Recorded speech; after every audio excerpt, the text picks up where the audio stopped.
Good morning and welcome to Coffee with Bob.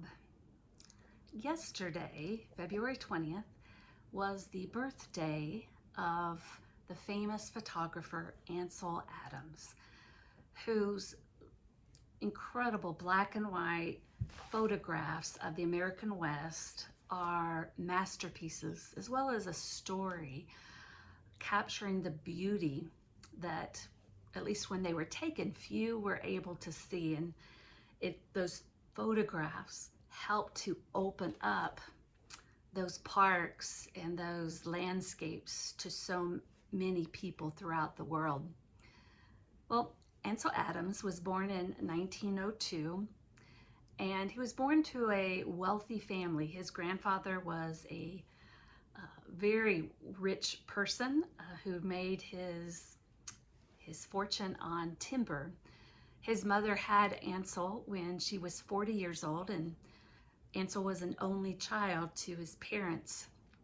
In 1906, he was in California, and there was a terrible earthquake.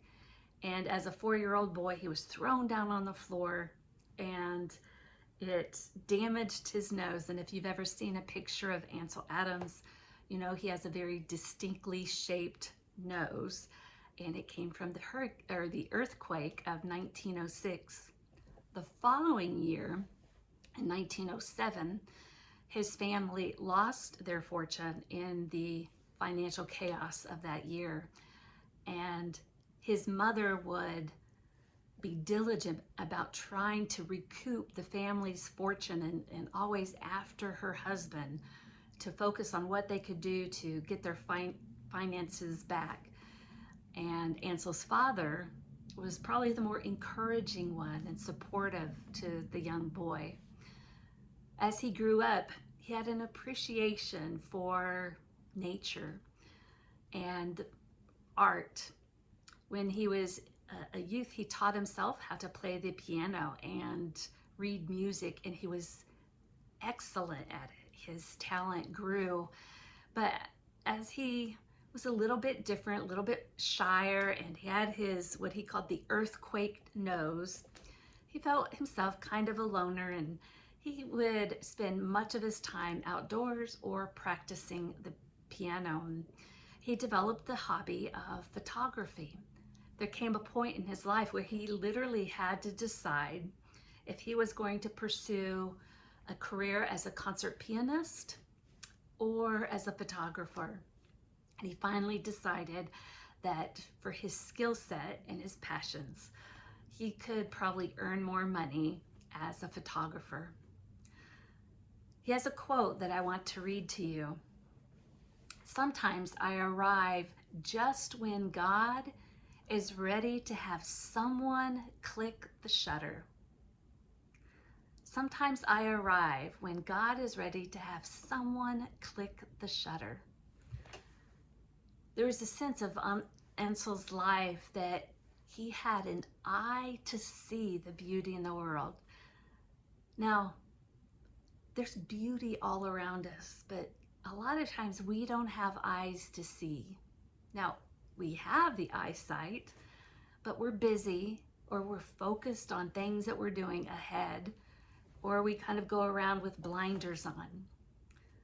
One time, it was probably a few years back, I was coming to work, and it was early and the sun was coming up, and I thought it was a beautiful sunset, but I could see sunrise, and I could see kind of the telephone poles and buildings and things that were somewhat obstructing the view of this panoramic, beautiful sunrise.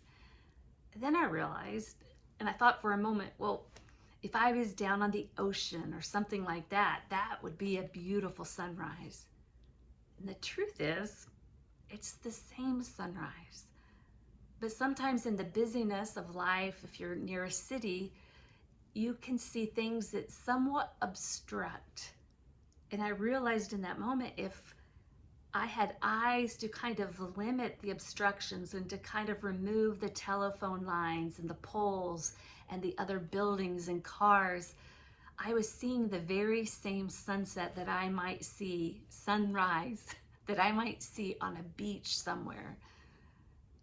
If we have eyes to see, we're not distracted by all the clutter of our busy lives. And we might find, just like Ansel Adams, that we arrive just when God is ready to have someone click the shutter. For Ansel Adams, it was the clicking the shutter on the camera, but for us, it's clicking that mental image of God's beauty in creation. I hope that you go through today with eyes to see. Don't let the busyness, the chaos, and the obstructions in your life keep you from seeing the beauty that surrounds you. Have a great day.